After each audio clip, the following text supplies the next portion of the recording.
Hello everyone, my name is Jolene Schaefer and I'm the Marketing Coordinator for SWK Technologies.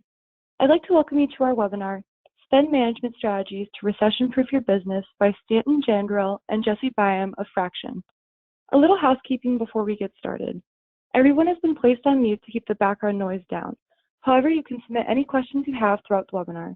To submit a question, look for the question section in your GoToWebinar. We will answer all questions at the end of the presentation. We are recording this presentation and it will be distributed tomorrow to all attendees, as well as to those who registered but were not able to attend. Please take a moment at the end of the presentation to answer our 2-question survey. With that said, we appreciate you taking time out of your busy day to attend our webinar.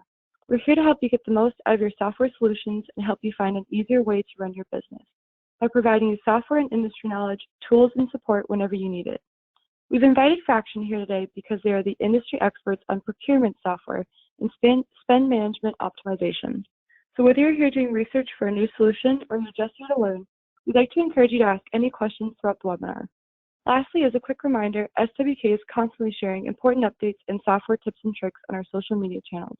So we encourage you to follow us on Twitter, LinkedIn, Facebook, and subscribe to our YouTube channel.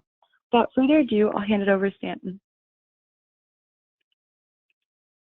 Great, thank you so much, and welcome everyone. I'm just going to get through the sharing stage.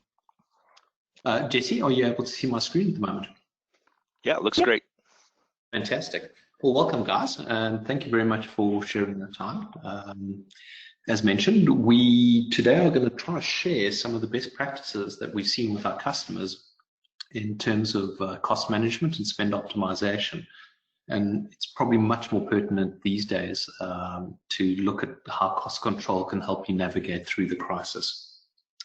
So today there'll be myself presenting, and thank you very much for this opportunity from SWK, and Jesse Byam, who looks after our head of partnerships and strategic alliances.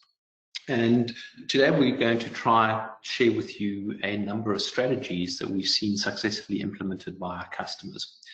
A little bit of background around Fraction. We've obviously weathered a number of storms over the last 20 years that we've been involved, whether it's the H1N1 flu crises, the 2008 financial meltdown. A number of crises have taken place, and as an organization, we have implemented well over 1,000 customers over the last couple of years.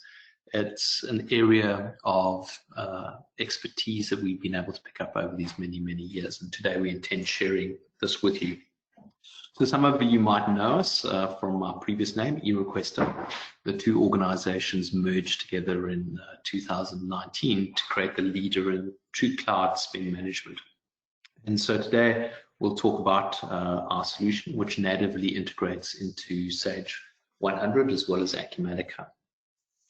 So the first thing we need to look at is, what happens in times of crisis. And we see a couple of strategies that businesses follow or don't follow. And for us, we look at this as an opportunity to fast track certain initiatives to optimize spend management as a whole, which normally, would be considered as those 1,000 customers that we've implemented have. But times of crisis can be catalytic in terms of creating a focus on cost management. And so today we want to share some of those key benefits. Stan, if you just go back there for 1 second, sorry. I was going to say, the one thing that we've been seeing, and just to be clear, Stan and I will kind of be talking our way through this more as a, fireside type scenario here. When the pandemic hit, most companies were stuck in that panic stage because they hadn't spent the time to plan, or they had ignored.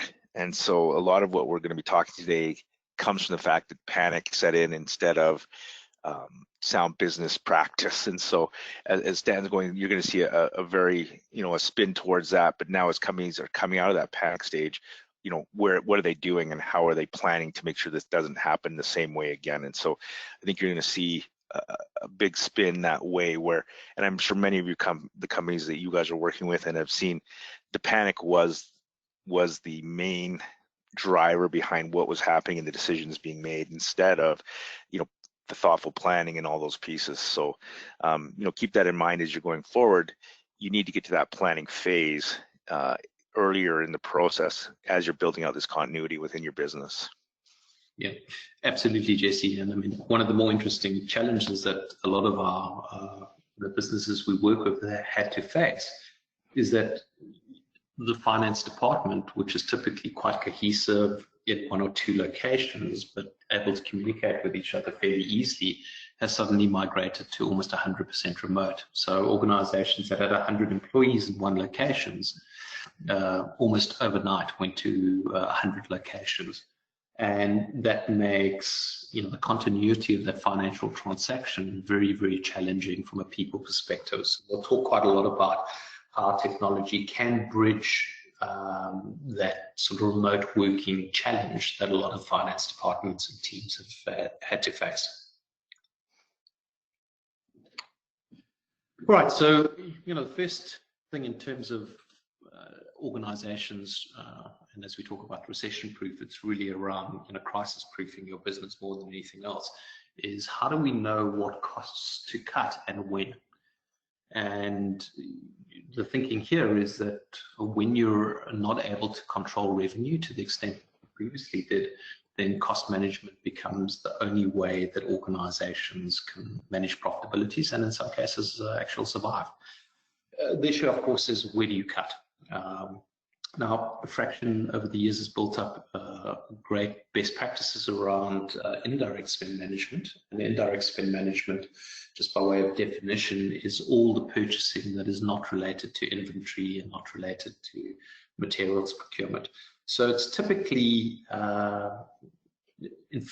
spend where there's a strong element of discretion.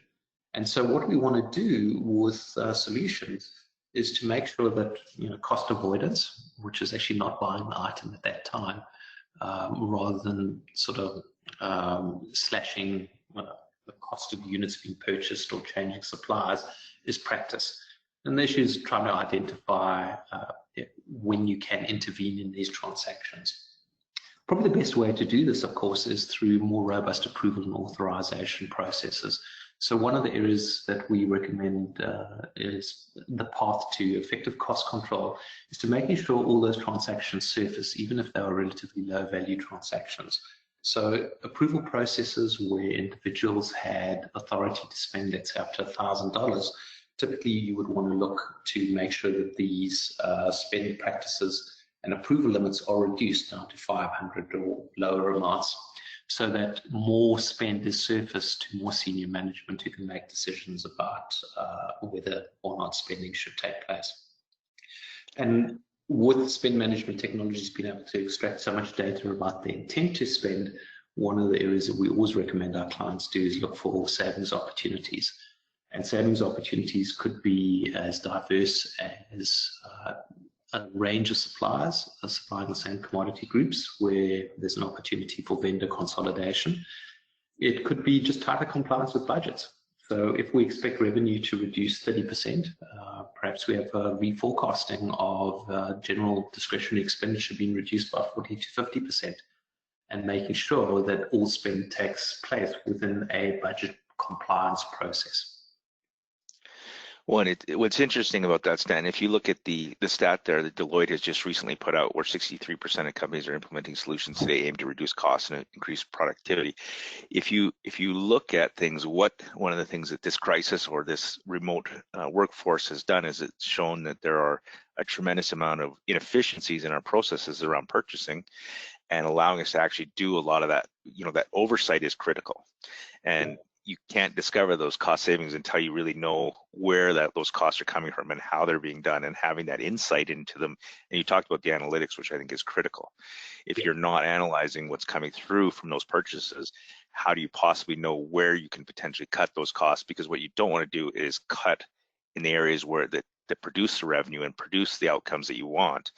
Because if you just do a straight slash, you're going to end up hurting some of the areas that you don't want to hurt, trying to, you know, get that under control. And the one piece that, like you said, surfacing even those low value transactions is it curbs your rogue spending, which I think a lot of companies really were struggling with, and not realizing they were struggling with until this scenario kind of came about with the remote workers and everything else. And all of a sudden, all the spend started happening or they were seeing more visually and they're like, holy smokes, we're in trouble. Yeah, I mean, there's an interesting observation, Jesse, that when companies implement systems like Fraction, for the first time, there's much greater visibility of individual spending patterns and behavior. And what has proven true time and time again is that when individuals are aware that their spending patterns are being monitored, they tend to automatically self-regulate, and they change their spending behavior to be much more compliant with what policies and procedures the organization wants to have in place. And so one of the things that we see, and fairly rapidly, is a return on investment that is often measured in about a 5 to 7% reduction in indirect spend management within the first couple of weeks. So it's all to do with changing the psychology of spending. So I mean, we've covered at length the overall concept of cost control, and I think intuitively most people would be aware that that's an area that they need to be able to focus on. Might be quite useful to look at some of the subsets of spending and the extraction of value that we can get in that particular area. One of the areas I'd like to just touch on briefly is supply chain. So while Fraction itself tends to focus much more on indirect, so non-supply chain spending, there are similar strategies that we use in indirect spending that could also be applied to supply chain. And I'd like to talk about just 2 or 3 of those in more detail. And probably the first is vendor consolidation. Certainly in indirect spend, we see a large number of vendors supplying similar items.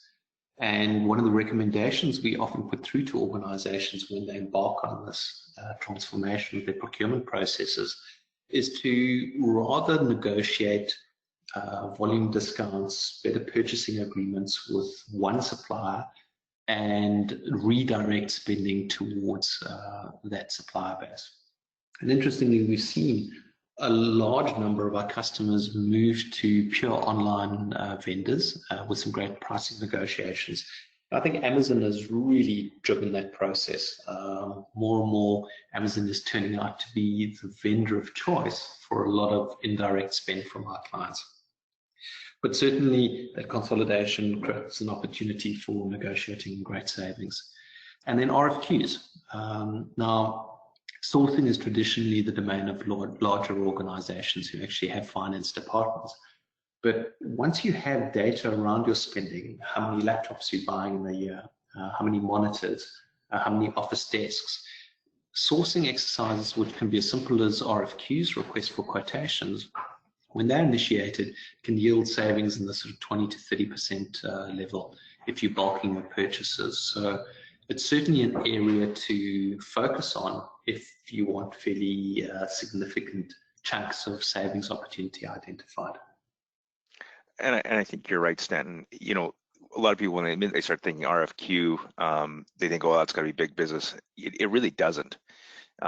Even a simplified RFQ process can drive a lot of savings for a lot of people. And so I think hitting that is a great point from a managing that supply chain perspective. You know, the 81% of supply chain managers report that data analytics is critical.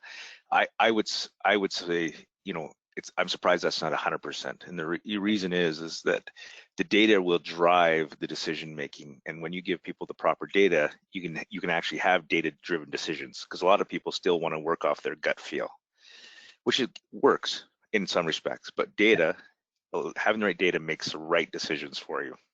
Yeah. And I also think you talked about the Amazon side of things, you know, enabling your company to, one, get a better price, you know, and some companies, you talked about the online side of things, and Amazon's done a great job with that.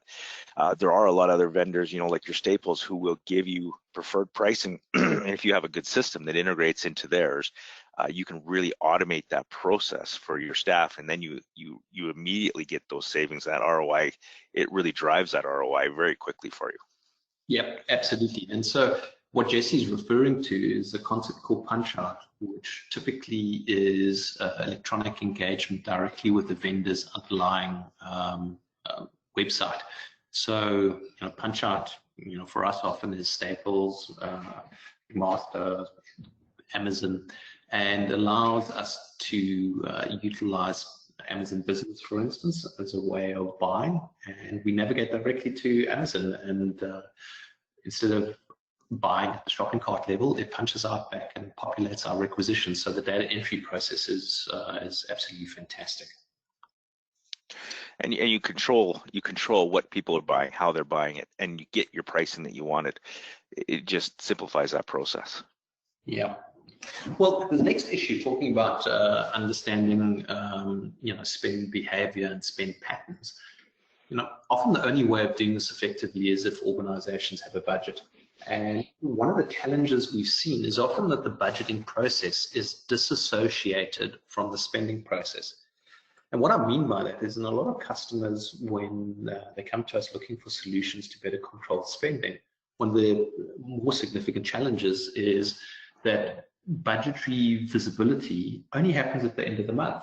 So for a lot of the departments that we chat to, the first time that they have insight into how the department has performed according to budget is at the end of the month when they get some kind of budget variance report. And often that's a bit late because that can happen, 20 days after that month has ended anyway.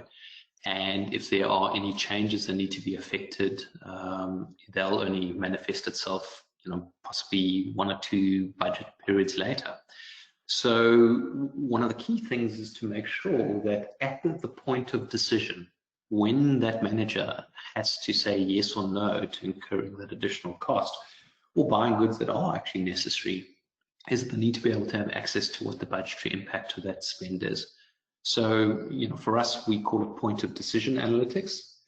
Essentially, I need to make a call. What information does the system need to provide me so that I make the most commercially competent decision about buying or not? So that real-time budgetary insight is super important.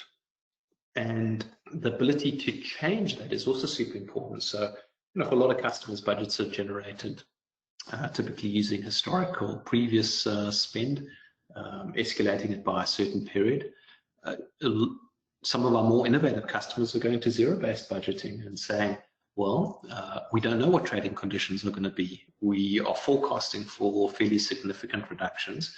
Let's not use historical trends. Let's start from the bottom up. Let's interrogate what needs to be spent, why, how that supports the business from the long term, and let's embed that into our decision-making process. So budget visibility at the point of decision when you want to incur that spend is super important. The other part that seems obvious, but not many organizations are able to easily do this, is to have a concept of commitments or encumbered accounting, even though it may not be a policy that you follow.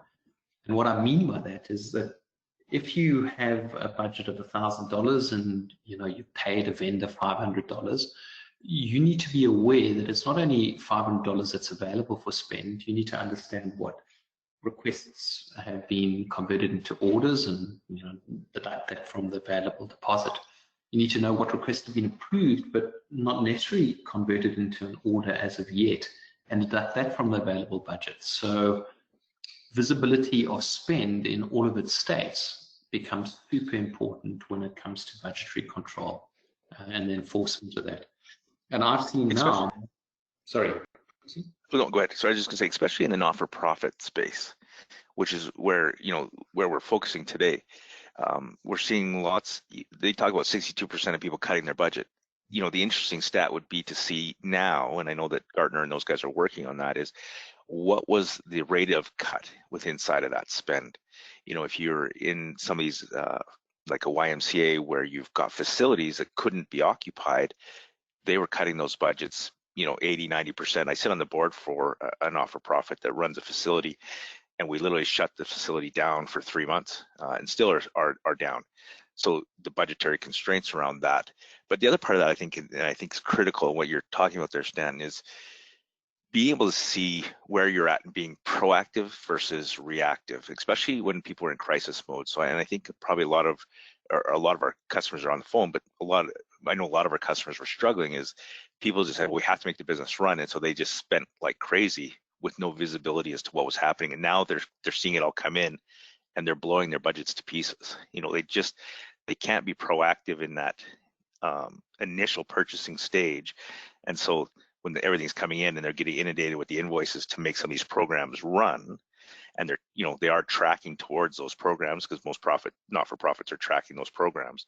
You know, their budgets are getting obliterated in the wrong areas because they just can't control it, and they're not reactive. They can't be proactive versus reactive. Yeah, absolutely. I mean, so budgetary control is something that we're seeing is super important. And at the same time, and it brings up this issue of risk management, which is one of the key pillars in sort of spend management as well, is how do you identify threats to either general profitability or to a budget? Now, what is the transaction that is going to blow your budget completely out of the water? And so what we're seeing is more and more organizations looking to say, well, can systems that we use internally predict our spending patterns historically? Can they look at what our prior spending patterns are with that particular vendor, with that approval group, with that individual who's buying, with that manager who's approving, and help me identify which transactions seem outside of the norm? And so risk management and the ability to identify at a transaction level which numbers fall outside of the norm is becoming increasingly important.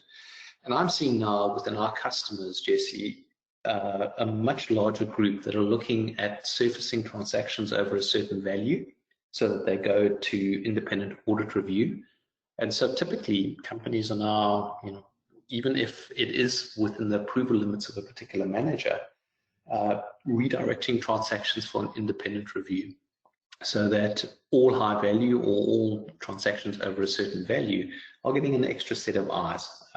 And that's making a very meaningful difference into whether spend can be delayed, especially when you bring internal audit into it. So policy compliance, risk management, the ability to look deeply into transactions is becoming super important for cost containment.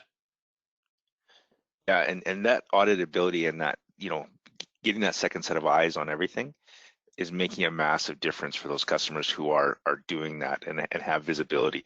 It's the ones that don't have the visibility where that regulatory risk is becoming a major issue, especially if your funding is tied to your programs and you're not able to report properly. You know, at the end of the day, you have to be able to show those that are donating the money that you're doing the right things with it, and that you have those proper cost controls and your risk management is done appropriately. So if you don't have a system in place to do that, what we're seeing is that panic that, you know, like, oh, how are we going to show this, because our funding now is going to be in jeopardy based on everything that's going on. Yep, absolutely, super important. And it goes back to that first point that we're talking about, is that you know, when people realize that their transactions are being monitored, it changes their spend thinking, and it's that change of spend behavior that we're looking to implement. As long as it's obviously policy compliant, it helps us identify savings. Yep. So another interesting area, we're talking about procurement, and certainly that was the introduction, and it's a hell of an important area for us. You know, Fraction at the moment controls, I think, close to $15 billion worth of indirect spend through our customer base. But the one area that I thought I'd just touch on, even though it's not directly associated with procurement, but it is with spend management, is expense reporting. It's not typically huge amounts for an organization unless they've got a lot of people in the field. And certainly the pandemic has done wonders for reducing, for instance, flights. These are almost non-existent at the moment. But going back to that point that I mentioned in the first slide, and we just reiterated a bit more on this last slide, which is around spend behavior, is even tight management over meals, over you know, business mileage, accommodation, to try get new business. It needs to be monitored tightly. So where possible, if organizations haven't implemented expense management solutions, we strongly recommend doing so. It once again goes to that reinforcement that the company is serious about managing cost, is reporting on cost management, and has the tools to be able to effectively manage costs.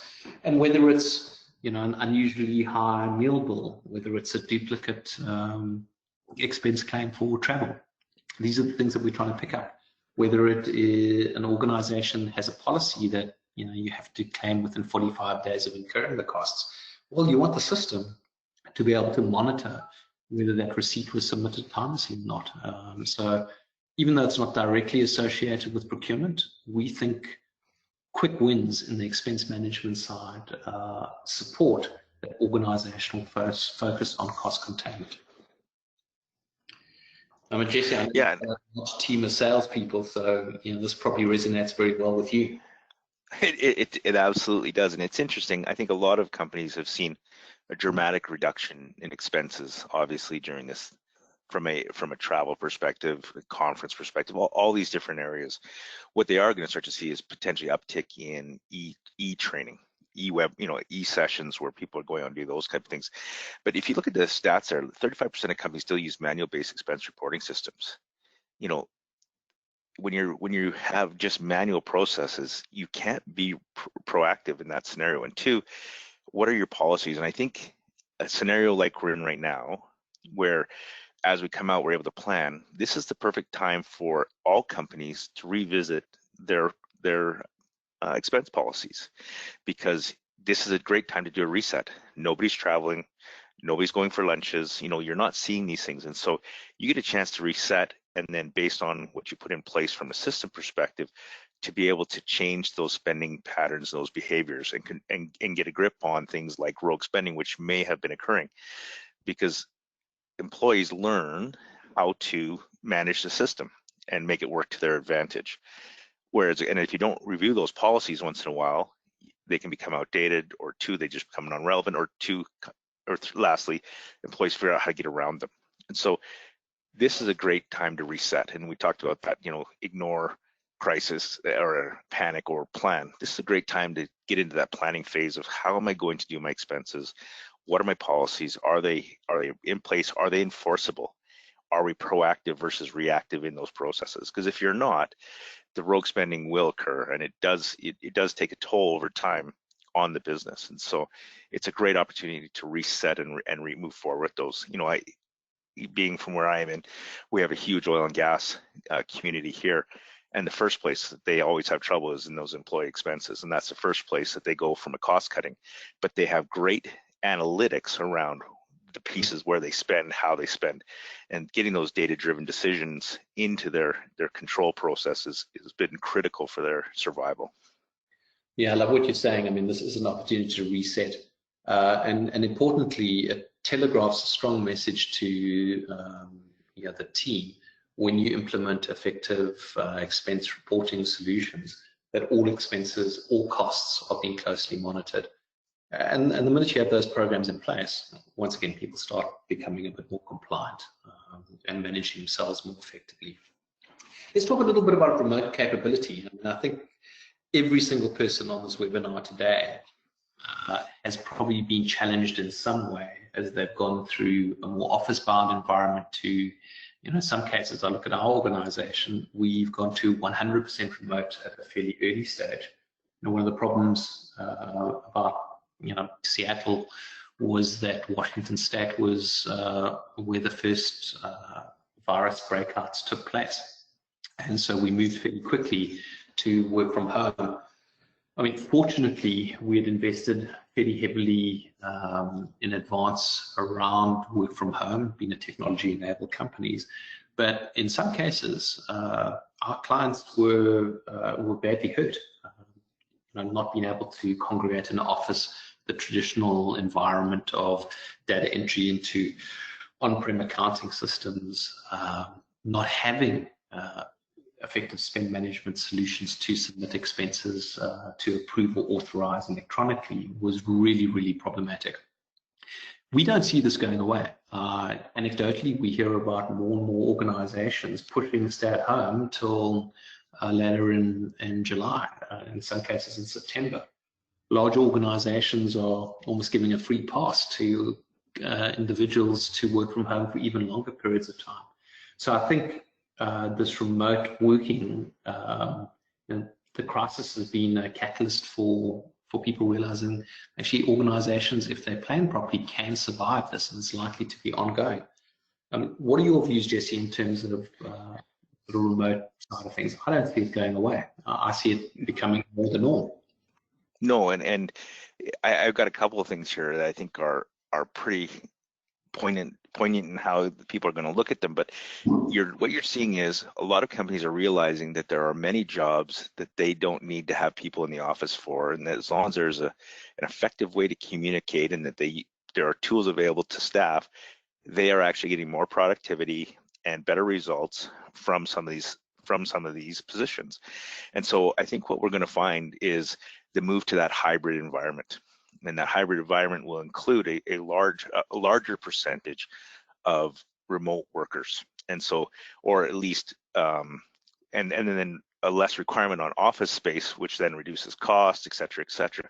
So not only do I think this is not going away, I think it's going to expand. I think we're going to see a tremendous amount of organizations move departments to more of a remote scenario. Now, when you talked about the struggle of, from the crisis of not being able to access systems, those kind of things, this is where going back to your partner or your partners and having those strategic partners in place helped a lot of our businesses that we see. So companies like an SWK, for example, who we're presenting today, when this all came down, they were able to go to their customers and assist them and getting them remote easier. So companies who had really good partnerships, I found the ones I've talked to have done a way better job of being able to transition to remote, being able to get their employees up and running and be able to keep those businesses moving versus those who didn't have strong partnerships. And I think, you talk about your supplier management at the beginning, I think I know a lot of business is still based on relationships, and there are critical relationships that we need to be fostering, because those are the ones that will help us get through some of these scenarios. Because if we just try and do it by ourselves, it's way harder.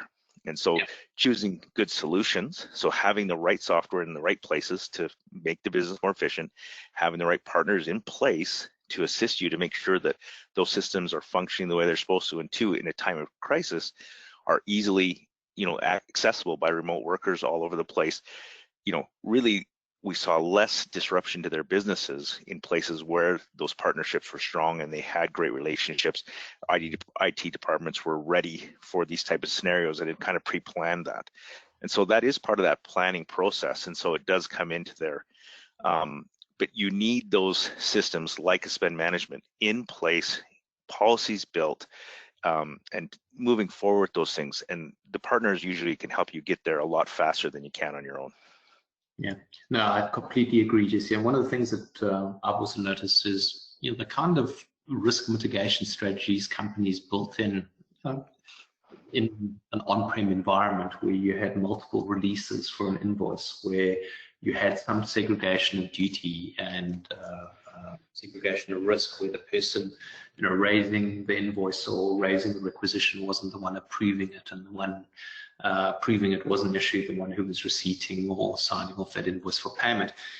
Those relied on being able to communicate easily with people in close proximity. So that goes out the window in a remote working environment. And I think it just places a much higher degree of reliance on proper cloud-based systems that allow easy remote access to still continue and enable that segregation of duty, that risk management that finance departments need to have and is vital to the functioning of that department. It's funny you say that, because for sure, segregation of duties was the first thing to go out the door in the crisis. If you talk to some of these companies, the way that they were doing it, it went from, having this nice layout of segregation of duties to, no, one person is just doing it all because we can't do it any other way. We're not built that way. Or two, our systems were not enabled. We weren't cloud-based, so it was really hard to get remote workers to do anything. And so it is quite interesting to see how fast that changed, which then exposes those companies to a tremendous amount of risk. Yeah, absolutely. And so, I think for the bulk of our customers who still use on-premise solutions, and I suppose, in our audience today, they would, still elements of Sage 100 would fit into that, although there are more cloud accessible variants of the solution.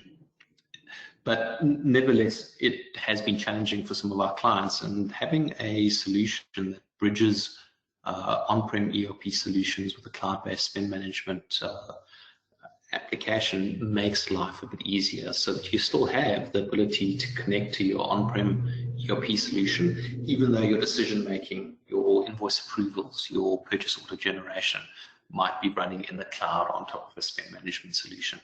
So I think that's been an important lesson. I mean, I saw a really funny meme, which at some point was about, what are the biggest drivers towards your adoption of cloud? And they had like, it's the CIO, it's the CTO, and then it was COVID.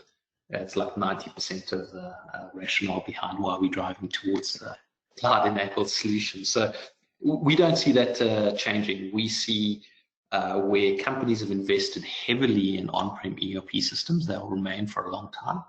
But ancillary solutions that feed transactions in, or where transactions have to go through approvals, validations, some of the reporting, we see a much stronger movement towards cloud. Yes, and that's only going to continue. But I do love, the concept of the hybrid environment. We want to keep our ERP data on site. Like, lots of people feel like that's where they need it, that's where they want it. It doesn't have to be, but the technology has evolved to the point where having the hybrid solution is great. It makes sense. It's easy to do. And having those point solutions like a spend management in the cloud, yet talking to your on-premise solution, make the transition, the digital transformation easier, because you're not trying to take every system you own and move to cloud instantly and make it all work. You can pick the ones that are strategic and allow you to get there and utilize the cloud in the right scenario. And so even if you can't necessarily get to your financial system, that day, nothing's stopping the rest of your business from actually operating and working, because it's all done in those cloud-based ancillary systems, which is awesome. If you look at the stats here from Microsoft, 79% of businesses that utilize cloud functionality have reported savings and improvements. That's not a small, trivial amount. I mean, anybody who's using the cloud and using it properly is seeing a huge ROI and a huge opportunity within their business to be more efficient. And COVID, like you said, it's driving that, and it's not going to slow that down. That's only going to increase it. Yeah, no, 100%. That business continuity is completely driven by the capabilities of what the cloud can bring.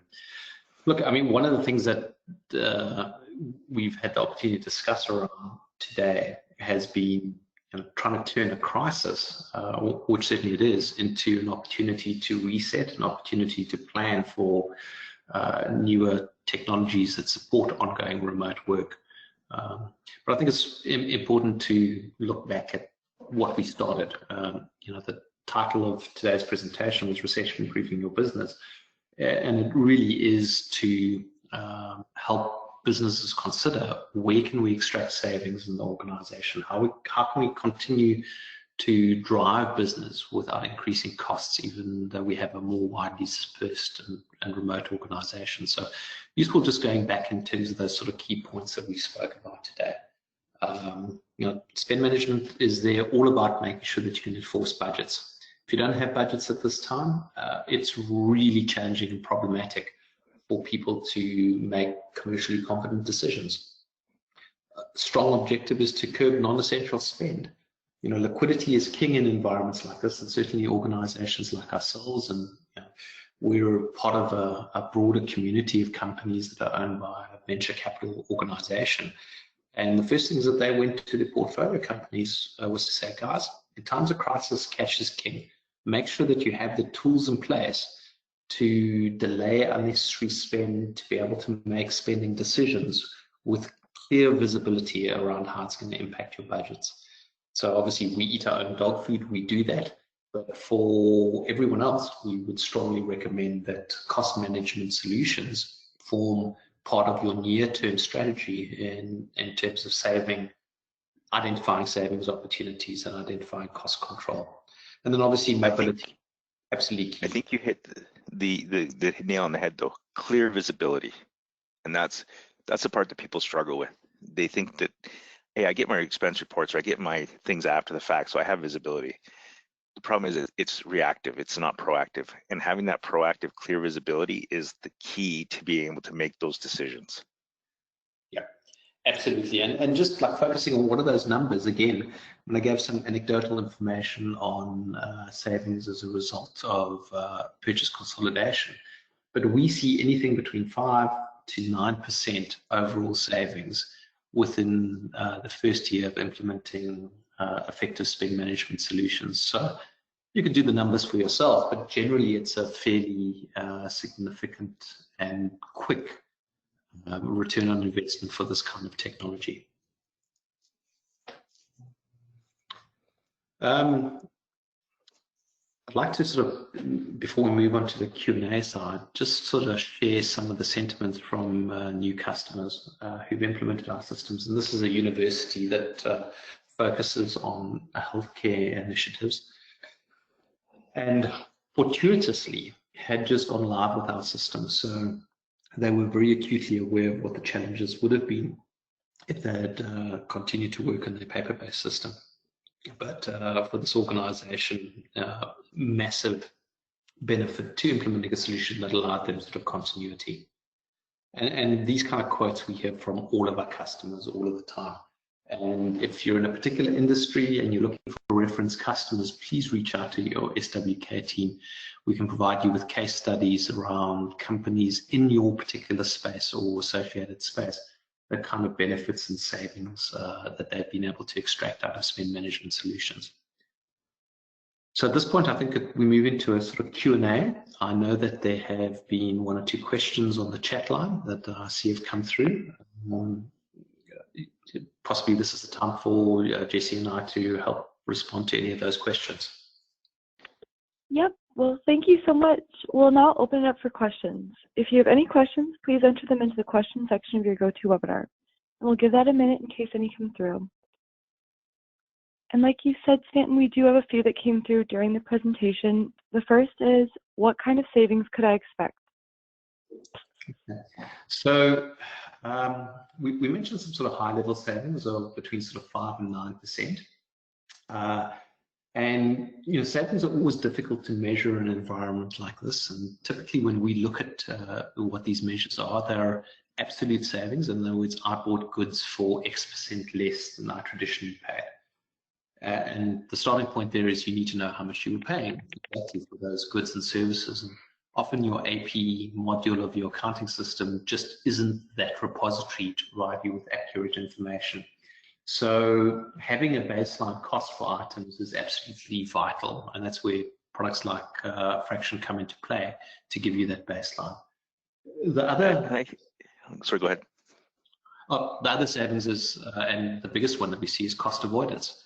Knowing what the impact of your spend is around budget, knowing what the previous spending histories and patterns were for that particular department, division that you're responsible for, and knowing that you are able to delay that spend for a couple of weeks, a couple of months without negatively impacting the business. These are enormous savings, and those are all quantifiable into the sort of 5 to 9% number that I was speaking about.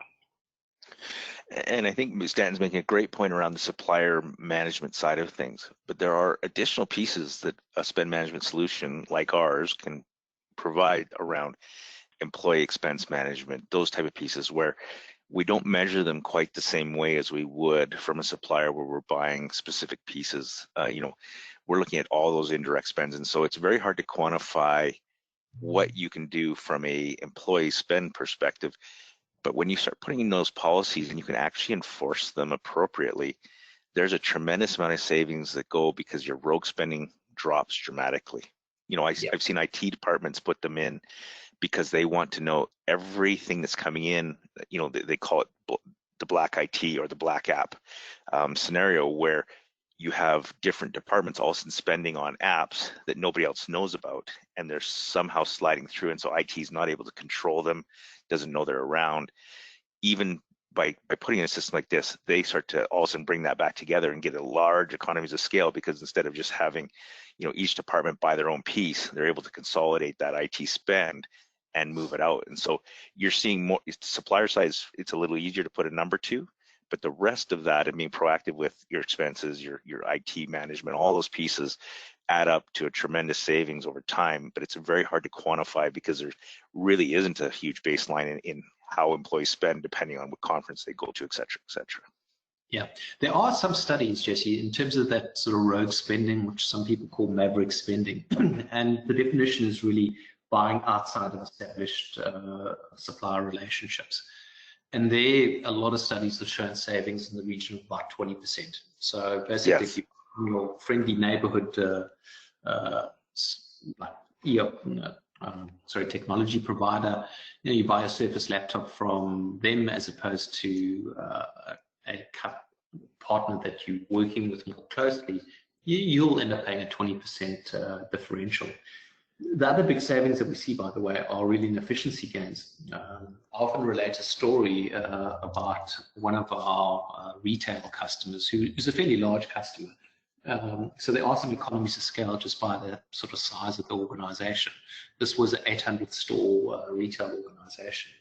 And when we came on board and implemented a full procurement solution, taking it all the way through to payment optimization, which is really just, I suppose, matching invoices to the purchase orders, they had 12 AP clerks processing in the region of about, it was about $1.2 billion a year worth of spend.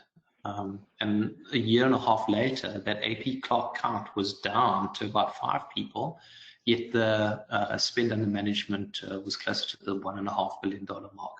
So, improvements in efficiency can directly translate into savings in terms of people. Perfect. And we have another one that came through. How do we manage duplicate invoices and expenses? Oh, that's a great question. So often duplicate expenses are not by mistake. It's probably the best way to describe it. So there are technologies that are in place with solutions like ourselves. At an invoice level, it could be as simple as just checking for duplicate invoice numbers. But more specifically, using sort of the leverage data we can extract from our system, we can issue alerts when transactions of a similar value, either dollar-wise or percentage-wise, have been issued by the same vendor within a certain number of days. And that's completely configurable in our system. You set the thresholds that you want to be able to manage at and the time period. And really, it identifies transactions that are recurring, that shouldn't necessarily be recurring.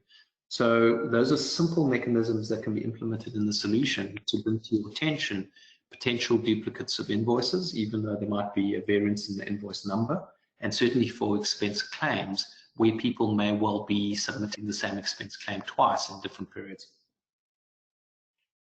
And once again, that's completely leveraging the data and the machine learning capabilities of our solution to identify those savings opportunities.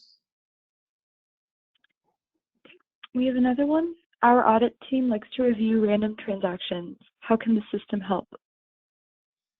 Oh yeah, so with that we see often in larger organizations where internal audit often restricted to departments where there have been problems beforehand, would look at transactions over a certain value and then randomly select a couple of them for review during the course of the year, so not only at end of year period. So solutions like ours that have a focus on risk management do allow you to look at certain transactions at a value level.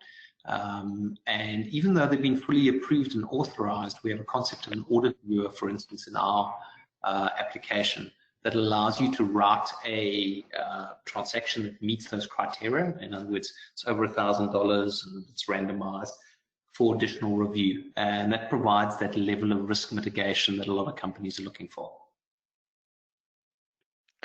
And I think one of the other pieces is the visibility as the transaction moves through the system. So it's not just the auditability at the end, it's the auditability of going through. You need to know where you're at in the process, where your holdups are, who's done what, just being able to get access to that and give your people the information provides a substantial amount of efficiency around the process. So when people talk about auditability, from an accounting perspective, I totally get that component of it, but I find from the the customer's perspective, those that are really using the system, having that audit, not necessarily auditability, but the ability to track and see, like I was in an audit, exactly where things are at. It makes a substantial difference, because especially in a remote workforce scenario where I can't just walk up over to somebody else's desk and say, hey, where's this at? I need to see where it's at. I need to be able to see where that transaction's at any given moment, and why there's a holdup or who approved it, so that I can make a decision quickly and efficiently. And so I think that's one of the pieces of auditability. When you talk about that, people need to see that visibility. We have two more. We have groups of approvers. Can the system support this? I'll take that, Jesse. The short answer is yes.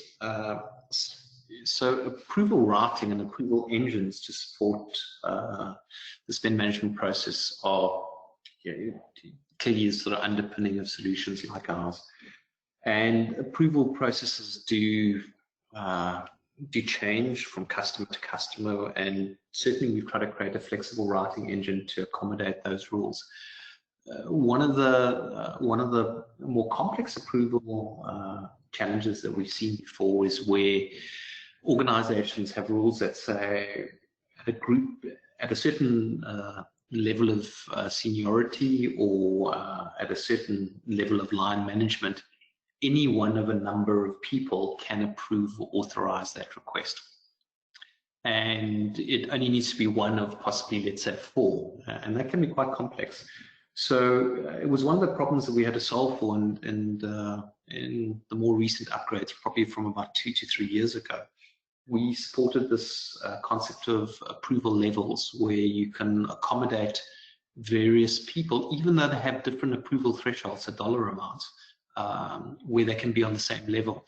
And then any one of those managers would be able to approve or authorize that request, presuming they have the required delegation authority or approval limit. If not, it'll continue to move up. But group approvals is completely supported from about 2 years ago, 3 years ago. All right. And then our final question, we are moving towards an unencumbered commitment budgeting. How can the system assist? Okay, so encumbered accounting is often typical of the public sector or quasi-public sector businesses. Universities are a great example of that. And often in the decision-making process, one needs to not only look around actual spend versus budget, but we need to give consideration to spends in various states that are likely to affect actuals. And those states would include, I suppose, items that have been received, open purchase orders still. Potentially they could involve things like requests that have been approved but haven't been converted into a purchase order, as these are likely to impact the budget. And so with spend management systems that manage transactions at various states, we're able to very easily display the impact of commitments or encumbrances around budgets, but not only like hard encumbrances, which are typically open purchase orders and received amounts, but soft encumbrances, which is approved requisitions as well. And we do that not only at a GL budgeting level, but for instance, if you have a budget at a project level or a job level, that's also supported in the system. So commitment or encumbrance accounting is fully supported on our solution.